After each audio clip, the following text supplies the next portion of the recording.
नमस्कार दोस्तों, स्वागत है आपका अपने चैनल पर। इस वक्त की सारी बड़ी खबरों के साथ आपके सामने मौजूद है, जहां पर आपको एक एक करके सारी बड़ी जानकारी देंगे, बताएंगे कि किस तरह से बिहार चुनाव के साथ ही अगली साल के शुरुआत में बंगाल के अंदर चुनाव होने वाले हैं और ममता बनर्जी की ओर से चुनाव का बिगुल फूंका गया है। मोदी सरकार और भाजपा को प्रदेश से बाहर करने की शपथ लेते हुए कार्यकर्ताओं को संबोधित करते हुए दिखाई दी है। इसी के साथ आपको एक एक करके सारी जानकारियां देंगे, सभी बड़ी अपडेट से रूबरू कराएंगे दोस्तों। लेकिन उससे पहले अगर आप भी मानते हैं कि बिहार के बाद पश्चिम बंगाल के अंदर तृणमूल कांग्रेस पार्टी के नेतृत्व के अंदर एक बार फिर से सरकार बननी चाहिए और भारतीय जनता पार्टी को पश्चिम बंगाल में किसी भी कीमत पर जीतने नहीं देना चाहिए, तो आप इस वीडियो को लाइक करिए, लाल बटन दबाकर चैनल को सब्सक्राइब करिए, घंटी को दबाइए, कमेंट बॉक्स में लिखकर आप अपनी राय जरूर लिख सकते हैं। और दोस्तों साथ ही में बताइए कि अगर आप भी पश्चिम बंगाल से हैं और आपका क्या मानना है, ममता बनर्जी की पार्टी तृणमूल कांग्रेस को कितनी सीटें मिलेगी, आप कमेंट बॉक्स में लिखकर जरूर बताइएगा। चलते हैं बेहद बड़ी खबर की तरफ, जहां पर पश्चिम बंगाल के मुख्यमंत्री ममता बनर्जी ने बीते दिन केंद्र की नरेंद्र मोदी सरकार के खिलाफ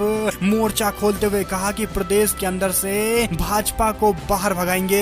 हम आपको बता दें कि उन्होंने 21 जुलाई शहीद दिवस पर एक वर्चुअल सभा को संबोधित करते हुए चुनावी बिगुल फूंकते हुए बीजेपी के खिलाफ मोर्चा खोला है। उन्होंने कहा कि भारतीय जनता पार्टी अलग अलग राज्यों में सरकार गिराने के लिए विधायकों की खरीद फरोख्त कर रही है। बीजेपी बंगाल को तोड़ने की कोशिश कर रही है। केंद्र ने हमें कुछ भी नहीं करने दिया है, वे राजनीति का गंदा खेल खेल रहे हैं। और इसी के साथ ममता बनर्जी ने कहा कि उनकी सरकार के विकास कार्यों और भारतीय जनता पार्टी के नाकामियों की वजह से प्रदेश की जनता बीजेपी को पश्चिम बंगाल से बाहर फेंकेगी और इसी के साथ जनता के हाथ में एक बार फिर से शासन आएगा। चलते हैं एक और बड़ी खबर की तरफ, जहां पर राहुल गांधी इकलौते ऐसे नेता है जो विपक्ष की तरफ से प्रधानमंत्री नरेंद्र मोदी के नाकामियों को लेकर निशाना साध रहे हैं। ऐसे में राहुल गांधी की ओर से ये बड़ी जानकारी सामने आ रही है और बिहार चुनाव से पहले उनकी ओर से भी बिहार के तथाकथित सुशासन बाबू के खिलाफ मोर्चा खोलते उन्होंने कहा कि बिहार में कोरोना महामारी की स्थिति नाजुक है, राज्य की सरकार के नियंत्रण से बाहर हो चुकी है पूरी स्थिति, अस्पताल वार्ड के अंदर लावारिस सब पड़े हुए हैं, बिहार सरकार के सुशासन का पर्दाफाश हो गया है। हम आपको बता दें कि नीतीश कुमार पर निशाना साधते हुए राहुल गांधी की ओर से ये टिप्पणी की गई है। हम आपको बताएं कि इससे पहले तेजस्वी यादव नीतीश कुमार पर हमला करते थे और अब राहुल गांधी की ओर से पहली बार करारा हमला नीतीश कुमार के तथाकथित सुशासन पर किया गया है, जो बड़े बड़े दावे करते हैं और जमीनी स्तर पर कानून व्यवस्था के साथ में स्वास्थ्य व्यवस्था भी धूल फांकते हुए दिखाई दे रही है। एक और अपडेट की माने तो राहुल गांधी का मोदी सरकार पर निशाना, कहा कोरोना काल में सरकार की कुछ उपलब्धियां हैं, मैं आपको गिनाना चाहता हूं। उन्होंने कहा कि फरवरी के अंदर प्रधानमंत्री ने नमस्ते ट्रंप का कार्यक्रम किया, मार्च के अंदर मध्य प्रदेश में सरकार गिराई गई, अप्रैल में मोमबत्तियां जलवाई गई और थालियां पिटवाई गई, मई में सरकार की 6वीं सालगिरह हुई, जून के अंदर बिहार में वर्चुअल रैली की गई, जुलाई में राजस्थान की सरकार गिराने की कोशिश की गई। इसी की तरह से राहुल गांधी ने ये बड़ा निशाना साधा है। हम आपको बता दें कि कोरोना काल में इस तरह से बीजेपी के लोग कुछ न कुछ ऐसा करते हुए दिखाई दिए जिसको लेकर जनता की समस्या का समाधान नहीं हो रहा है। और एक और अपडेट की माने दोस्तों तो नसीमुद्दीन सिद्दीकी ने कांग्रेस पार्टी का दामन थामा था और अभी ये जानकारी सामने आ रही है, जहाँ पर विधान परिषद की सदस्यता उनकी चली गई है। दरअसल पूरा मामला कुछ इस प्रकार है, जहाँ पर बहुजन समाज पार्टी के शीर्ष नेताओं में कभी शामिल रहने वाले नसीमुद्दीन सिद्दीकी ने साल 2018 के अंदर बसपा छोड़कर कांग्रेस पार्टी का दामन थामा था। अब उन्हें विधान परिषद के सदस्यता से भी हाथ धोना पड़ा है। विधानसभा के परिषद अध्यक्ष ने बसपा की ओर से दाखिल की गई शिकायत पर लंबी सुनवाई के बाद नसीमुद्दीन सिद्दीकी को विधानसभा के परिषद से अयोग्य ठहरा दिया है। हम आपको बता दें कि ये बड़ी जानकारी इसलिए भी है क्योंकि नसीमुद्दीन सिद्दीकी कांग्रेस पार्टी में मिलकर उनके साथ लगातार काम कर रहे हैं और बसपा को वो पहले ही छोड़ चुके हैं और बसपा पर निशाना भी उन्होंने साधा है। इसी के साथ ये बड़ी अपडेट है, अब देखना होगा कि नसीमुद्दीन सिद्दीकी कांग्रेस पार्टी में रहकर कैसा काम करते हैं और किस तरह के बड़े बदलाव उत्तर प्रदेश की राजनीति में देखने को मिलते हैं, क्योंकि कांग्रेस पार्टी लगातार एक बड़े विपक्ष के साथ की भूमिका के साथ योगी सरकार के सामने पेश आ रही है। और एक और जानकारी है, जहां पर यूथ कांग्रेस की मांग, कहा जिम खुलवाए केंद्र सरकार। यूथ कांग्रेस ने ऑनलाइन अभियान चलाया है जिसमें युवाओं को जोड़ते हुए वीडियो के जरिए केंद्र सरकार से मांग की गई है कि देश भर के अंदर जिम खोले जाने चाहिए। और इसी के साथ कांग्रेसी कार्यकर्ताओं ने कहा कि शराब की दुकानें खुल सकती है तो कसरत करने की जगह क्यों नहीं खुल सकती, ये सीधा सवाल मोदी सरकार से पूछते हुए दिखाई दे रहे हैं। हम आपको बता दें कि बीते दिन भी जिम खोलने के मामले को लेकर जिम के ट्रेनर्स की ओर से मांग की गई थी कि जल्द से जल्द जिम खोला जाए, क्योंकि उसी से उनकी रोजी रोटी चलती है। और ऐसे में मोदी सरकार को इससे पहले किसानों ने चेताया था बीते दिन, और अब ये जानकारी सामने आ रही है जहां पर युवा भी सरकार के गाइडलाइंस को लेकर नाराज हैं। और एक और जानकारी है जहां पर एक और राहुल गांधी मोदी सरकार पर निशाना साध रहे हैं कि सरकार की ओर से चाइना को करार करारा जवाब नहीं दिया जा रहा है। और दूसरी तरफ ये जानकारी है जहां पर मोदी सरकार के विदेश मंत्री जयशंकर ने चाइना की तारीफ कर दी है। जयशंकर ने कहा कि चीन की आर्थिक वृद्धि भारत से बहुत ज्यादा है। पिछले कुछ दशकों में चीन ने जिस तरह से आर्थिक, प्रशासनिक और सामाजिक सुधार किए हैं, इसका श्रेय उसको जाना चाहिए। हम आपको बता दें कि जिस दौर में भारत और चीन के बीच में टेंशन है, उस दौर में विदेश मंत्री की ओर से चाइना की तारीफ की जा रही है। सीधे तौर पर इस पूरे मामले को लेकर विदेश मंत्री को अपना जवाब देना चाहिए, क्योंकि राहुल गांधी पहले ही पूरे मामले को लेकर मोदी सरकार से सवाल पूछ रहे हैं और पूछ रहे हैं कि आखिर आज भी भारत की सरजमी पर, जहां पर पुराना भारत का दावा है, वहां पर भी चाइना के टेंट्स लगे होने की खबरें क्यों सामने आ रही है। हम आपको बताएं कि एक और जानकारी है जहां पर बंगाल बीजेपी प्रमुख का दावा 2021 में ममता सरकार वापस नहीं आएगी, मुख्यमंत्री नहीं बन पाएंगी ममता बनर्जी। ये दावा बीजेपी के नेता कर रहे हैं, हालांकि बता नहीं रहे कि आखिर वह ये बातें कर क्यों रहे हैं। क्या उनको अपने चुनाव जीतने पर इतना ही ज्यादा भरोसा है, या फिर राजस्थान, मध्य प्रदेश और छत्तीसगढ़ वाला अभियान चलाकर ममता बनर्जी सरकार बनाने से रोका जाएगा। और एक और जानकारी है जहां पर बहिष्कार के खिलाफ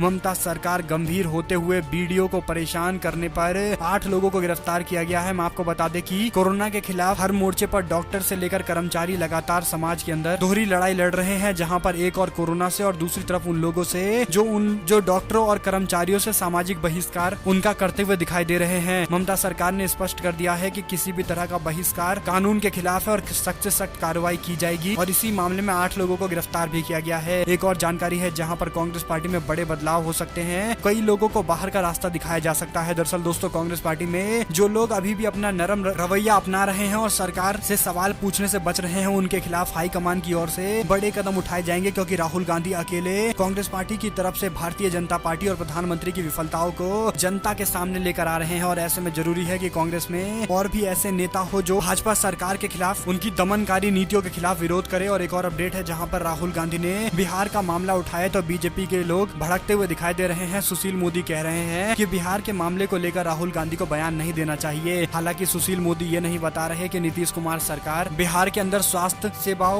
सेवाओं को उपलब्ध कराने में विफल क्यों रही है, और ऐसे में बीजेपी की सरकार भी उनके साथ ही मिलकर चल रही है। सीधे तौर पर भारतीय जनता पार्टी की सरकार बिहार में फेल होती हुई दिखाई दे रही है, लेकिन नीतीश कुमार के नेतृत्व में बीजेपी को चुनाव लड़ना है। और इसीलिए भारतीय जनता पार्टी के लोग जो कोई भी आवाज उठा रहा है वह दबी जुबान में उठा रहा है, कोई भी खुलकर नहीं बोल रहा है। लेकिन अंदर खाने ये सबको पता है कि नीतीश कुमार के नेतृत्व में एनडीए चुनाव लड़ेगा तो अभी तक का सबसे ज्यादा नुकसान होने जा रहा है। इसी के साथ एक और जानकारी है जहां पर राजस्थान के अंदर राजनीतिक उठापटक पे के बीच में एसओजी की बड़ी कार्रवाई, कार से 1.25 करोड़ रुपए बरामद किए गए हैं। राजस्थान के अंदर सियासी संग्राम के बीच में राजस्थान पुलिस का स्पेशल ऑपरेशन ग्रुप एक के बाद एक बड़े खुलासे कर रहा है। एसओजी ने विधायकों के खरीद फरोख्त के मामले को लेकर जांच किया है और ऑडियो के साथ साथ वीडियो भी कई वायरल होते हुए दिखाई दे रहे हैं। राजस्थान के अंदर कई जगह पर ताबड़तोड़ छापेमारी की जा रही है। इसी कड़ी में 1.25 करोड़ रुपए की बरामदगी की बात भी सामने आई है। कुल मिलाकर राजस्थान के अंदर एक बड़ा खेल चल रहा है, जिसके खिलाफ राजस्थान की गहलोत सरकार लगातार बड़ी कार्रवाई करने को लेकर पूरे मूड में दिखाई दे रही है। और एक और अपडेट है जहां पर सुप्रीम कोर्ट में वकील प्रशांत भूषण के खिलाफ अवमानना का अपने स्वतः संज्ञान लेते हुए इस पर आज कार्रवाई की बात कही है। एक और जानकारी की माने तो कपिल सिब्बल का प्रकाश जावड़ेकर पर हमला, कहा देश चलाना आता नहीं, केवल झूठा वार करते हो। इसी के साथ एक और अपडेट की माने तो सुशांत सिंह राजपूत की खुदकुशी मामले को लेकर कंगना रनौत से होगी पूछताछ, पुलिस ने भेजा है समन। इस पूरे मामले को लेकर लगातार लोगों की ओर से मांग की जा रही है कि सीबीआई की जांच हो, लेकिन अब ये जानकारी है जहां पर कंगना रनौत से भी बातचीत की जाएगी और उनका भी बयान दर्ज कराया जाएगा। इसी के साथ बॉलीवुड के कई सारे अभिनेताओं से अभी तक में बयान रिकॉर्ड कराया गया है। एक और अपडेट की माने तो कोरोना के चलते विश्वविद्यालय की परीक्षा रद्द किए जाने की मांग और तेज हो गई है। कांग्रेस पार्टी ने केंद्र सरकार पर दबाव बनाने के लिए एनएसयूआई का बड़ा प्रदर्शन, एनएसयूआई ने ऑनलाइन परीक्षा के खिलाफ मोर्चा खोला है, क्योंकि उनके मुताबिक यह प्रक्रिया उन छात्रों को भेदभाव करेगा और उनको अलग कर देगा जिनके पास उचित इंटरनेट कनेक्शन और लैपटॉप संसाधन उपलब्ध नहीं है। इसी के साथ में बड़ा विरोध करते हुए कांग्रेस पार्टी का यूथ ब्रिगेड दिखाई दे रही है। और एक और अपडेट है जहां पर बिहार के विधानसभा चुनाव के लिए ऑनलाइन नामांकन दाखिल किए जा सकते हैं। कुल मिलाकर जिस तरह से इलेक्शन कमीशन अपने काम कर रहा है उसे देखकर बताया जा सकता है कि बिहार में चुनाव होने जा रहे हैं। इसी के साथ एक और अपडेट है जहां पर बंगाल में टीएमसी की पहली बड़ी डिजिटल रैली 5 करोड़ लोगों तक पहुंचने की नई योजना बनाई है, जिसके तहत सभी लोगों तक पहुंचकर अपनी पार्टी के विकास कार्यों को गिनाए जाएंगे और सीधे तौर पर प्रचार तंत्र जो बीजेपी की ओर से खड़ा किया गया है उसका जवाब देने को लेकर भी टीएमसी की ओर से बड़ी योजना बनाई जा रही है।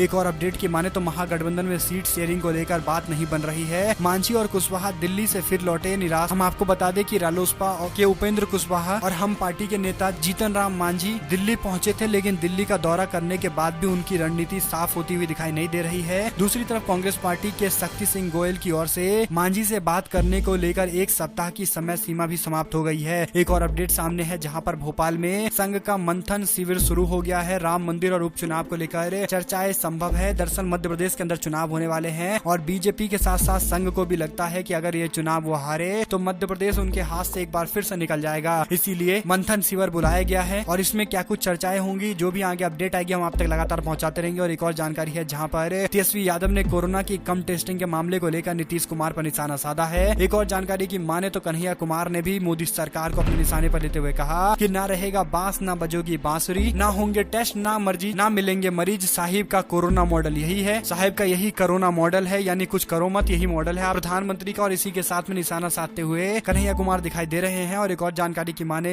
तो पत्रकार पर जानलेवा हमला के मामले को लेकर प्रियंका गांधी ने कहा कि जंगल में आमजन कैसे सुरक्षित महसूस करेंगे। कांग्रेस पार्टी के महासचिव और उत्तर प्रदेश की प्रभारी प्रियंका गांधी ने कहा कि एक पत्रकार को इसलिए गोली मार दी जाती है क्योंकि उन्होंने भांजी के साथ छेड़छाड़ की तहरीर पुलिस को दी थी। आमजन कैसे सुरक्षित महसूस करेगा, ये बड़ी अपडेट सामने आ रही है। और एक और जानकारी की माने दोस्तों तो बिहार के अंदर कोरोना की स्थिति नाजुक है, अस्पताल में लावारिस सब पड़े हुए हैं। राहुल गांधी की ओर से निशाना साधा गया है। पूरे मामले को लेकर आप लोगों की क्या कुछ राय है, कमेंट बॉक्स में लिखकर जरूर बताइएगा। और हमें जरूर बताइए कि बंगाल के अंदर किस तरह के नतीजे सामने आने जा रहे हैं और बिहार के अंदर किस तरह के समीकरण के साथ महागठबंधन विपक्ष को भाजपा एनडीए के सामने उतरना चाहिए। आप हमें जरूर लिखकर बताइएगा। आप लोग देख रहे थे आपका अपना चैनल जय हिंद जय भारत वंदे मातरम।